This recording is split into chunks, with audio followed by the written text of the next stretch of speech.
आज कक्षा 10 में भौतिकी के प्रकाश के अपवर्तन अध्याय में हम लोग अपवर्तन संबंधित तथ्यों को जान चुके हैं। अपवर्तन क्या है, अपवर्तन क्या होता है भाई। तो एक माध्यम से दूसरे माध्यम में यदि प्रकाश की किरण जाती है तो अपने मार्ग से विचलित हो जाती है। इसी घटना को प्रकाश का अपवर्तन कहा जाता है। अपवर्तन में जितने भी तथ्य थे, आपतित किरण, अपवर्तित किरण, निर्गत कोण, ये सब हम लोग जान चुके। पार्श्विक विस्थापन क्या है। तो आज हम लोग जानेंगे अपवर्तन के नियम।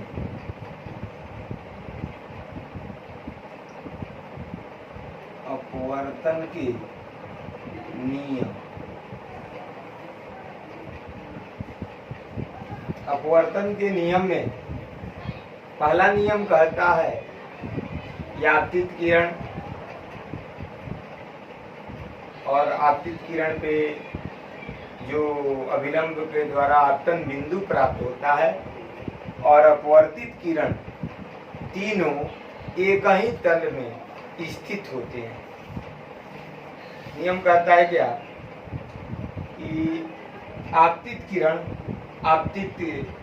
किरण जो आप लोग जानते हैं, पहले फिगर बना लिया जाए। ये हमारा मान लीजिए कि दो माध्यम है, ये माध्यम 1, ये हमारा विरल हो और ये हमारा माध्यम 2। तो सबसे पहले ये हमारी आपतित किरण है और इस आपतित किरण पे हम लोग यहाँ पर अगला अभिलंब डाल दिए तो आपतन बिंदु हो गया। तो माध्यम 1 अगर विरल और माध्यम 2 सघन है तो सघन से विरल में जाने पर जो प्रकाश की किरण होती है वो अभिलंब की ओर मुड़ जाती है, ये हम लोग जानते हैं। तो यहाँ पर ये हमारी जो आपतित किरण है, आपतित किरण, ये हमारा अभिलंब और ये हमारी अपवर्तित किरण है।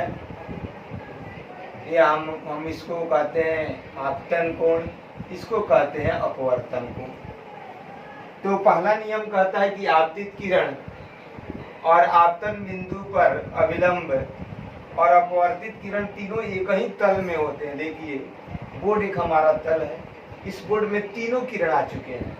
इस बोर्ड में आपतित किरण भी है, इस बोर्ड पे अपवर्तित किरण भी है और अभिलंब भी है। ये तीनों इस बोर्ड में है। बोर्ड एक तल का कार्य कर रहा है। बोर्ड एक आयताकार तल है, इस तल में तीनों पड़ते हैं। तो पहला नियम, नियम 1, आपतित किरण आपतन बिंदु पर, आपतन बिंदु पर खींचा गया अभिलंब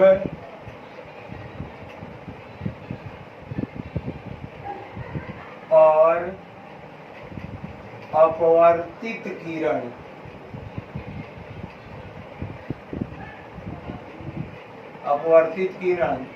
तीनों एक ही तल में स्थित होते हैं। कहता है पहला नियम, आपतित किरण देख रहे हैं इस बोर्ड पे ही है, अपवर्तित किरण भी बोर्ड पे पड़ा और आपतन बिंदु पर खींचा गया अभिलंब भी बोर्ड पर है और बोर्ड एक तल होता है। तो तीनों एक ही तल में है, यानी कि तल के ऊपर नीचे दाएं बाएं नहीं जा सकते हैं, जो रहेंगे वो तल में रहेंगे। तो सबसे पहले पहला नियम, आपतित किरण, अपवर्तित किरण, आपतन बिंदु पर अभिलंब, ये तीनों एक ही तल में होते हैं। और नियम 2 कहता है आपतन कोण की जाया तथा अपवर्तन कोण की ज्या का अनुपात नियत रहता है। इसका अर्थ हुआ कि यहाँ पर हम खींच दें, यहाँ पे आपतित किरण खींचे या कहीं पर खींचे, अनुपात हमेशा क्या मिलेगा, नियत मिलेगा। भले आपका कोण बढ़ जाए, जैसे मान लिया हम यहाँ पे हमने यहाँ पे अगर खींच दिए, माध्यम नहीं बदल रहे हैं, तो यहाँ पर भी अगर खींचेंगे तो साइन आई और साइन आर का अनुपात क्या होगा, नियत होगा। जाया, साइन का अर्थ होता है जाया, साइन का हिंदी अगर कोई त्रिकोणमिति में हम लोग बताए होंगे गणित में कि साइन थीटा को ही जाया कहा जाता है, कॉस थीटा को को जाया और टेन थीटा को स्पर्श जाया कहा जाता है। तो इसका नियम कहता है कि आपतन कोण की जाया यानी कि साइन आई बटे में साइन आर बराबर नियत। ये कांस्टेंट होता है, निश्चित रहता है। इसी नियम को हम लोग स्नेल्स नियम भी कहते हैं, यानी कि इस नियम को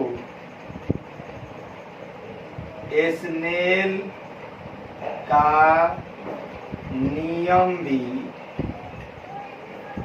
कहा जाता है। ये दो नियम हैं। अब रही बात आंकिक प्रश्नों के लिए, दोनों नियम याद रखिएगा। अब रही बात आंकिक प्रश्न के लिए, तो μ21 या ν21 इसका अर्थ क्या होता है, हम लोगों को बता चुके होंगे। माध्यम 1 के सापेक्ष माध्यम 2 का अपवर्तनांक, माध्यम 1 के सापेक्ष माध्यम 2 का अपवर्तनांक। तो जिसके सापेक्ष होता है ना उसे हम लोग नीचे लिख देते हैं μ2 बटे में μ1। जिसके सापेक्ष निकालना होता है उसको नीचे रखा जाता है, ये हम लोगों को याद रखना है। और ये बराबर होता है साइन आई बटे में साइन आर। तो अगर हम लोग क्रॉस मल्टीप्लिकेशन कर दें तो μ2 साइन आर बराबर μ1 साइन आई होता है। ये आंगिक प्रश्न में हम लोगों को काम करेगा कि अगर दो माध्यम का अपवर्तनांक हमें मालूम हो और आपतन कोण मालूम हो तो अपवर्तन कोण का मान हम लोग निकाल लेते हैं। अब रही बात कि अपवर्तन की घटना हमारे दैनिक जीवन में कहाँ कहाँ दिखाई देती है। तो सबसे पहले तो ये हमारा हो गया अपवर्तन के नियम से हमको कुछ भी μ2 साइन आर बराबर μ1 साइन आर। आगे बढ़ते हैं। अब आते हैं दैनिक जीवन में, दैनिक जीवन में अपवर्तन संबंधित घटनाएं। दैनिक जीवन में हमारी कौन कौन सी घटनाएं हैं जो अपवर्तन के कारण दिखाई देती है। जैसे अगर हम लोग पानी में तिरछा छड़ी या तिरछा पेन रखते हैं तो मुड़ा हुआ प्रतीत होगा। दूसरा एग्जाम्पल, अगर पानी में सिक्का डाल दें तो सिक्का वो सतह से ऊपर दिखाई देता है। अगर पानी में मछली है तो हमें वो मछली ऊपर दिखाई देती है लेकिन वास्तविक में नीचे है। स्विमिंग पूल में तल लगता है कि नजदीक है लेकिन तल बड़ी गहरा है। बहुत लोग डूब जाते हैं, तैरना नहीं आता, लगता है कि पानी कम है लेकिन वहाँ पे पानी कम नहीं रहता है, पानी अधिक रहता है। दो दो गहराइयाँ काम करती है, एक वास्तविक गहराई और एक आभासी गहराई। हमें आभासी गहराई महसूस होता है। बाद में हम लोग एडवांस अगर पढ़ते हैं 11-12 में पढ़ते हैं आभासी गहराई क्या है, वास्तविक गहराई क्या है। तो वास्तविक कुछ और है लेकिन वहां पर वो दिखाई नहीं देता है। इसके कारण अपवर्तन के कारण। जैसे अगर किसी कंटेनर में हम लोग जल ले लेते हैं,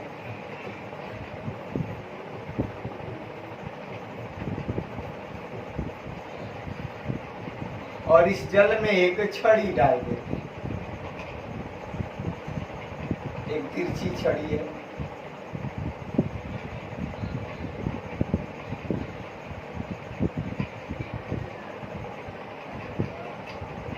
एक तिरछी छड़ी है जो सीधी है। हमारा फिगर थोड़ा सा स्पष्ट नहीं, यहाँ पे सीधा कर दिया जाए फिगर को।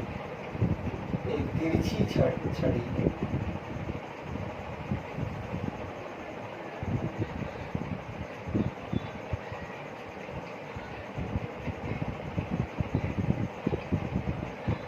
ये जो छड़ी है सीधी,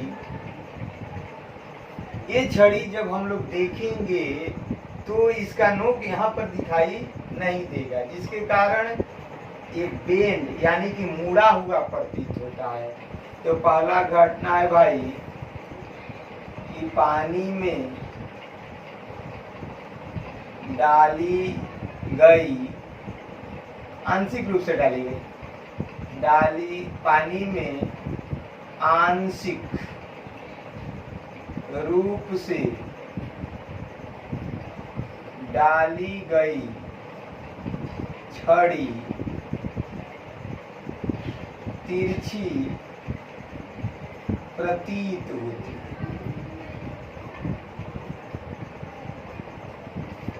फॉर एग्जाम्पल ऐसा क्यों होता है?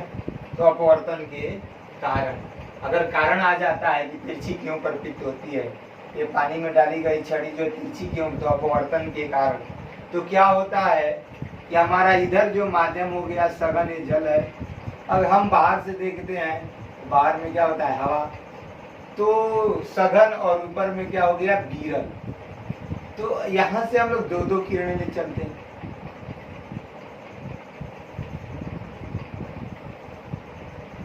यहाँ पर भी एक अभिलंब खींच देते हैं और एक अभिलंब यहाँ पर भी खींच देते हैं। तो अब बताइए, ये जो अभिलंब है ये जा रहा है सघन से विरल से, तो ये किधर भागेगा? अभिलंब से दूर, और ये भी अभिलंब से दूर भागेगा। और यहाँ से हम मान लीजिए कि देखना चाहते हैं, यहाँ से हम लोग देख रहे हैं, तो हम लोग अगर देखेंगे तो ये यहाँ पर नहीं दिखाई देगा। अब हमको कहाँ दिखाई देगा?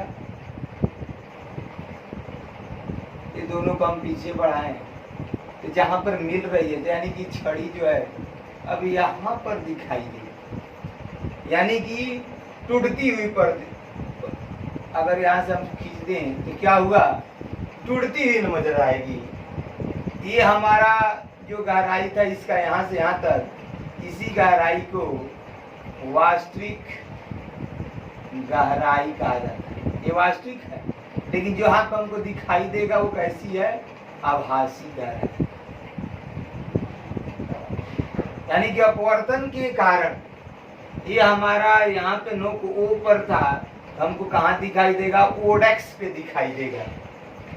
तो ये जो घटना है ये किसके कारण होती है? अपवर्तन के कारण होती है। अपवर्तन के कारण कोई भी पानी में आंशिक रूप से डाली गई छड़ी तिरछी प्रतीत होती है। चाहे हम लोग पेन ही डालें तो लगेगा पेन टूटा हुआ है। किसके कारण? अपवर्तन के कारण। ऐसा क्या है भाई? तो अगर व्याख्या करते हैं तो हम लिखेंगे कि छड़ी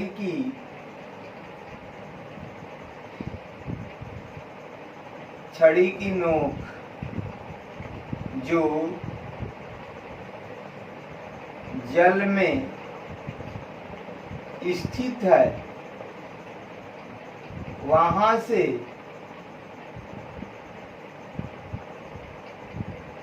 हमारी आंखों तक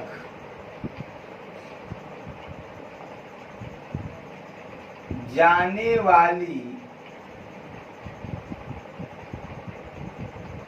वहां तक हमारी आंखों तक जाने वाली किरणें माध्यम बदलने के कारण, माध्यम बदलने के कारण विचलित हो जाती है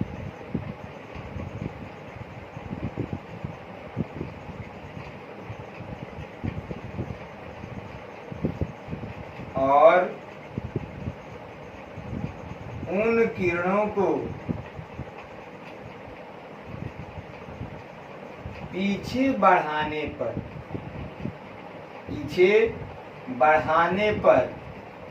ओ डेस्क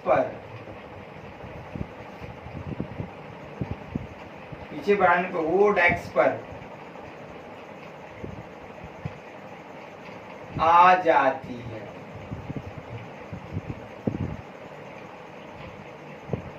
अर्थात छड़ी की नोक आभासी रूप से ओ डेस्क पर आ जाता है और छड़ी तिरछी प्रतीत होती है। तो दैनिक जीवन में ये सब घटनाएं हैं तो परीक्षा में भी पूछे जाते हैं कि क्या कारण है कि पानी में डूबी हुई आंशिक छड़ी तिरछी प्रतीत होती है। तो अपवर्तन के कारण ऐसा होता है। अपवर्तन जब भी होगा माध्यम बदलेगा, क्योंकि छड़ी पानी में चली गई तो जल हो गया। हम लोग हवा से देखते हैं तो माध्यम बदलने के कारण अपवर्तन की घटना घटती है और अपवर्तन के कारण ही ये जो छड़ी है वो हमें आभासी रूप से प्रतीत होती है, जिसके कारण वो टूटी हुई या मुड़ी हुई प्रतीत होती है। दूसरा एग्जाम्पल लेते हैं।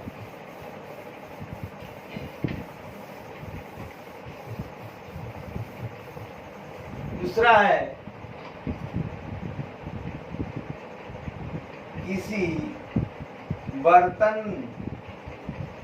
किसी जल भरी हुई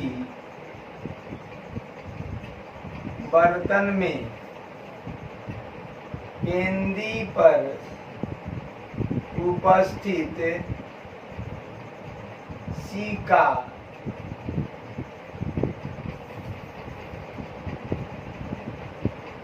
आभासी रूप से ऊपर दिखाई देता है। आभासी रूप से ऊपर दिखाई देता है, या हम लोग कहें कि स्विमिंग पूल का जो सतह होता है वो ऊपर दिखाई देता है, लेकिन वास्तविक में ऊपर नहीं है, वो स्विमिंग पूल की गहराई है। या हम लोग कहें मछली जो होती है वो हमें ऊपर दिखाई देती है, लेकिन वास्तविक में वो नीचे रहती है। तो मान लीजिए कि ये पानी है, किसी कंटेनर में जल है और ये हमारा सिक्का है, केंदी पर उपस्थित है। क्या ये जो सिक्का है यहीं पर दिखाई देगा? तो नहीं, ये हमें ऊपर दिखाई पड़ता है। क्यों? तो जो सीधी किरणें जाती हो तो अभिलंबवत है, वो तो सीधी जाती है, उनमें कोई प्रभाव नहीं पड़ता है।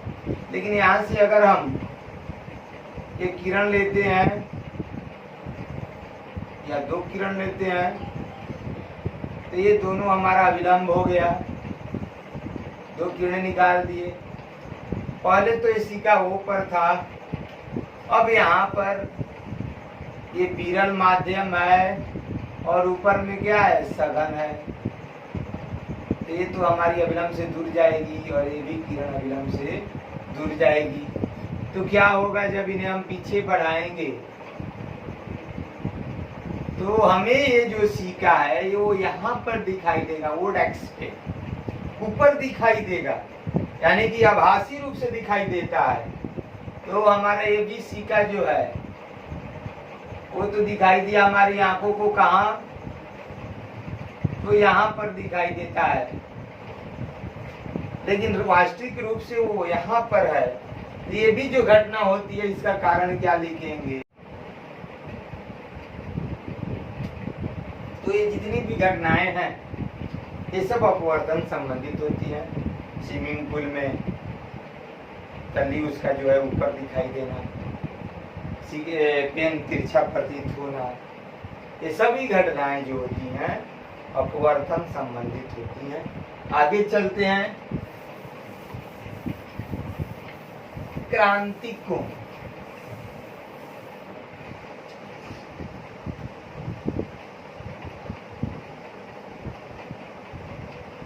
क्रांति कोण। तो क्रांति कोण के लिए सबसे पहले हमें प्रकाश की किरण सघन से विरल की ओर ले जाना पड़ेगा। ये हमारा मान लीजिए कि अभिलंब हो गया। हम लोग क्या किए कि मान लीजिए यहां से आपतन कोण, ये अपवर्तन होगा, अपवर्तन की तरफ अभिलंब से दूर, ये आई और ये आर। ये हम लोग क्या किया, एक्सपेरिमेंट करते जा रहे हैं, लेकिन माध्यम हमेशा सघन से विरल होना चाहिए। एक शर्त होती है क्रांति कोण के लिए कि क्रांति कोण के लिए प्रकाश की जो किरण होती है वो सघन से विरल की ओर जानी चाहिए। तो हम लोग क्या करते हैं, इस आपतन कोण को बढ़ाते हैं, तो ये अपवर्तन कोण और नीचे की ओर आता है। मान लीजिए हम यहाँ पे कर दिए, ये अपवर्तन यहाँ पर हो जाएगा। और ऐसा होता है कि एक ऐसा आपतन कोण होता है कि जहां पर ये अपवर्तन कोण का मान कितना हो जाता है, 90 डिग्री।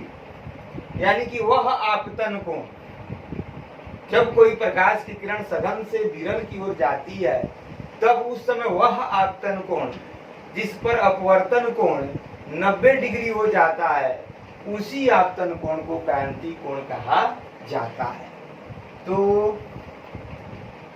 लिखेंगे सघन माध्यम से विरल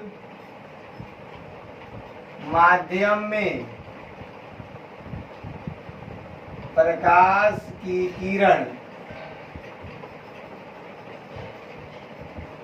जब सघन माध्यम से विरल माध्यम में प्रकाश की किरण जब प्रवेश करती है, तब वह आपतन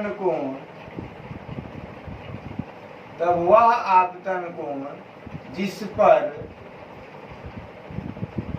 अपवर्तन कोण